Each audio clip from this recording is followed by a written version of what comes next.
داخلی طور پر کمزور کر لیا ہے۔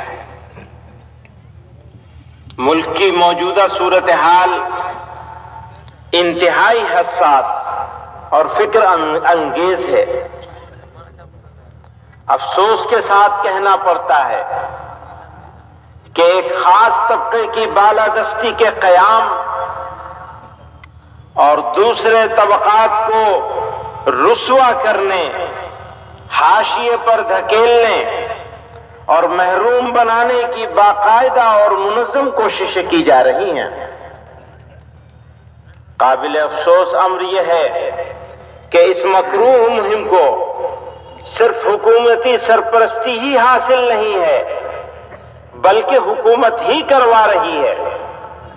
خاص طور پر جب مسلمانوں کی بات آتی ہے تو انہیں قانونی طور پر بے بس، سماجی طور پر علیحدہ اور معاشی طور پر کمزور بنانے کی سازشیں عروج پر ہیں۔ ان کے مذہب، ان کی شناخت اور وجود کو غیر ضروری، یہاں تک کہ ناقابل برداشت بنا دیا گیا ہے۔ یہ حالات اس نہج پر پہنچ چکے ہیں کہ آج مسلمان خود کو راہ چلتے غیر محفوظ محسوس کرتے ہیں۔ انہیں قدم قدم پر حقارت اور نفرت کا سامنا ہے۔ جب یہ اپنے جائز حقوق کے لیے آوازیں اٹھاتے ہیں تو ان کے گھروں کو بلڈوزر کے ذریعے برباد کر دیا جاتا ہے۔ وطن عزیز میں مسلمانوں پر سرکاری سرپرستی میں جاری منافرت اور ظلم و ستم کی یہ لہر انہیں شدید مشکلات سے دوچار کر رہی ہے۔ اسی سرزمین کے ایک شاعر تھے، بڑے خوبصورت انداز میں اب سے بہت پہلے آج کے حالات پر روشنی ڈال گئے۔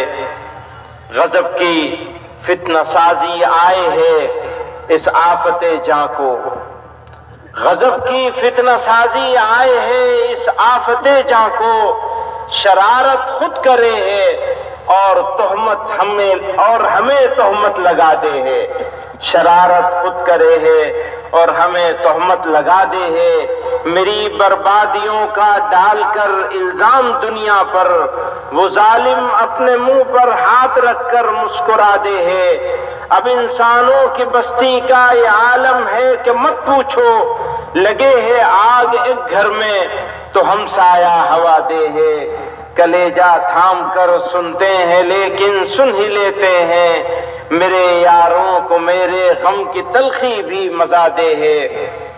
بزرگوں اور دوستوں، کسی بھی مہذب سماج کے لیے عدل و انصاف سب سے بڑا معیار ہے۔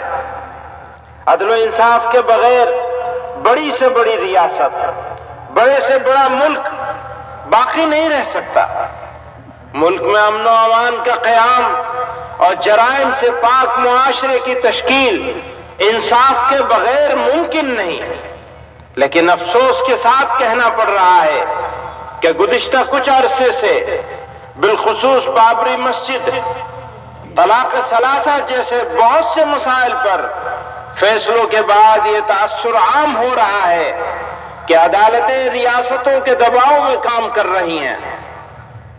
اقلیتوں کے آئینی حقوق اور دستور کے بعد بنیادی اصولوں کی تشریح کی ایسی مثالیں سامنے آئی ہیں جنہوں نے عدالتوں کے کردار پر سوالیہ نشان لگا دیا ہے۔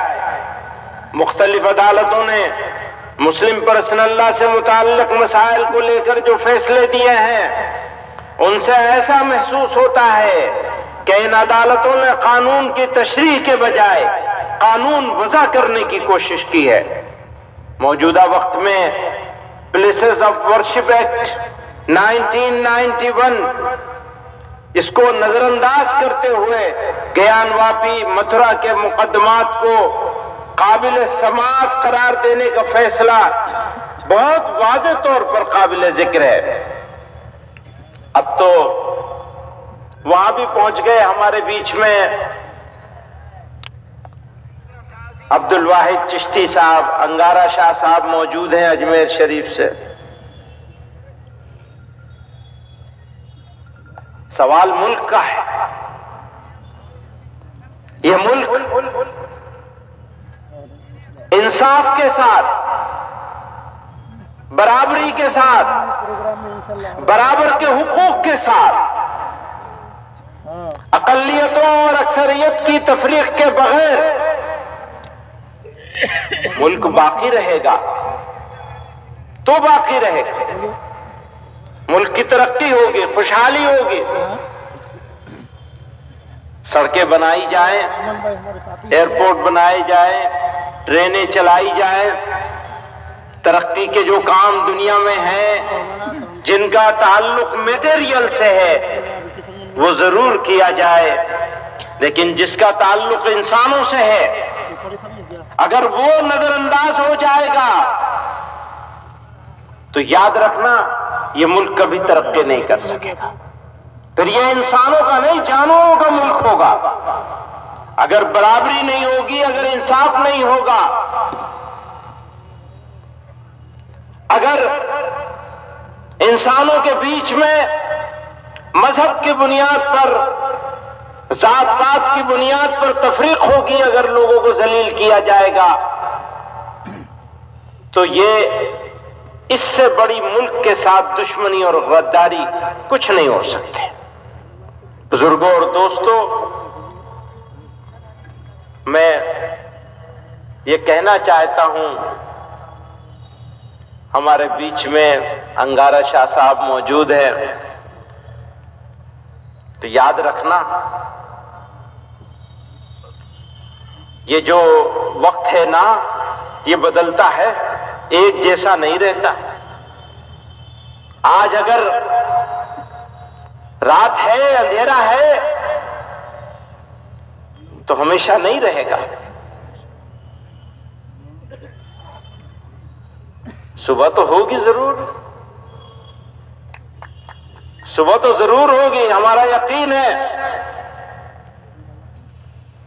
اس لیے گھبرانے کی، مایوس ہونے کی قطعاً ضرورت نہیں ہے۔ میں اوقاف کے اوپر یہ کہنا چاہتا ہوں، وقف ایک دینی معاملہ ہے۔ مسلمان آخرت کی ثواب کی غرض سے اپنی جائیداد وقف کرتے ہیں۔ یاد رکھیے، یہ اوقاف کسی بادشاہ یا کسی حکومت کی ملکیت نہیں، یہ 100% مسلمانوں کی وقف کردہ جائیدادیں ہیں۔ ہمارے ملک میں وقف جائیدادوں کی کثرت اس بات پر دلالت کرتی ہے کہ دین اسلام نے انسانوں کی خیر خواہی اور فلاح و بہبود پر کس قدر زور دیا ہے۔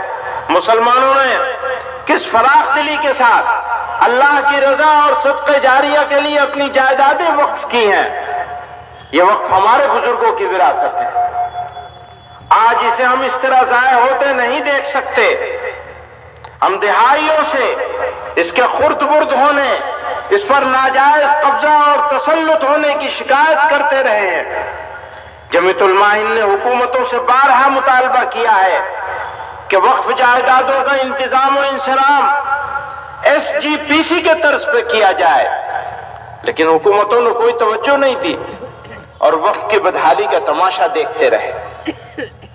بزرگوں اور دوستوں، اس پر مزید ظلم یہ ہوا کہ موجودہ حکومت اس طرح کی ترمیم کرنا چاہتی ہے کہ ناجائز قبضہ کرنے والوں کا قبضہ آسان ہو جائے اور جنہوں نے قبضے ناجائز کر رکھے ہیں ان کا تسلط مکمل ہو جائے۔ بزرگوں اور دوستوں، یہ جو پروپیگنڈا کیا جا رہا ہے نا کہ جہاں پہ انگلی رکھ دیں گے وہ ہو جائے گی، یہ جھوٹا پروپیگنڈا ہے۔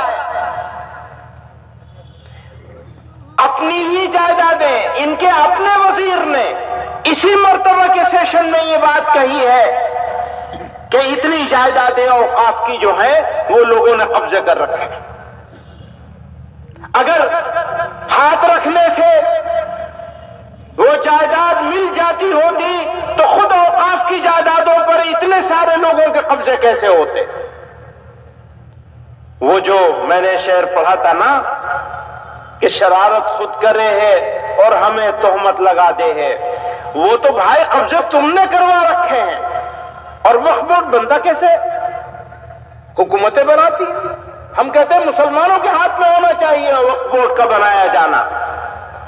آپ نے جو موجودہ قانون ہے اس کے حساب سے آپ نے ان جائیدادوں کا انتظام کرنے کے لیے جو صوبائی اوقاف بنائے ہیں جتنے، اور سینٹرل وقف کونسل بھی، وہ سب حکومتیں بناتی ہیں، حکومتوں کے بنائے ہوئے اوقاف کے ساتھ۔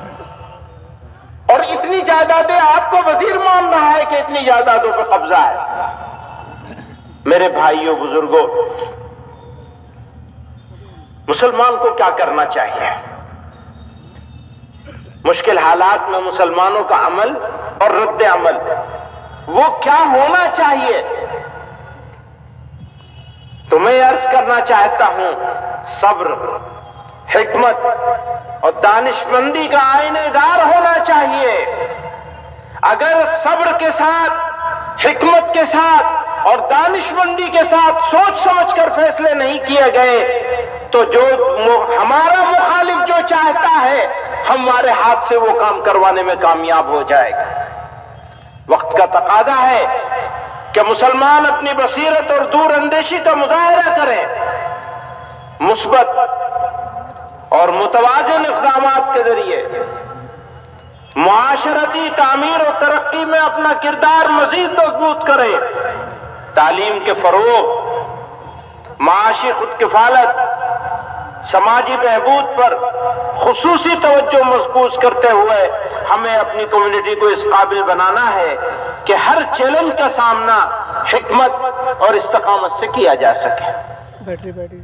ستم کتنا ہی رخ بدلے وفا کی خو نہ بدلیں گے، وہ ترکش اپنا خالی کر کے ہم پہلو نہ بدلیں گے، مزاج باغبانی باغباں کا گر نہ بدلے گا، چمن والے بھی اپنا رنگ اپنی بو نہ بدلیں گے، جنوں والوں کی شوریدہ مزاجی بھی نہ بدلے گی، وہ جب تک طرز و انداز خوے گیسو نہ بدلیں گے، غموں کی ترجمانی ہو رہی ہے ہوتی جائے گی، یہ زخم دل نہیں ہے پھول ہیں خوشبو نہ بدلیں گے، تیرا بخشا ہوا سرمایہ غم اتنا پیارا ہے کہ جام جم سے بھی ہم ایک بوند آنسو، کہ جام جم سے بھی ہم ایک بوند آنسو نہ بدلیں گے۔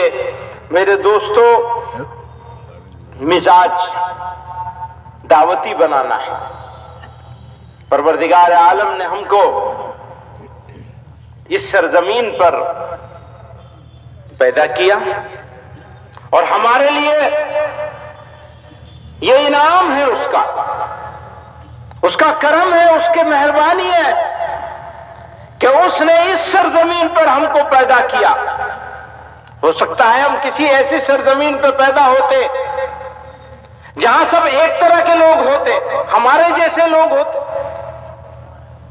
اللہ تعالی نے ہم کو اس مختلف خیال، مختلف عقائد کے سرزمین پر پیدا فرمایا اور ہمارے لیے اس سرزمین کو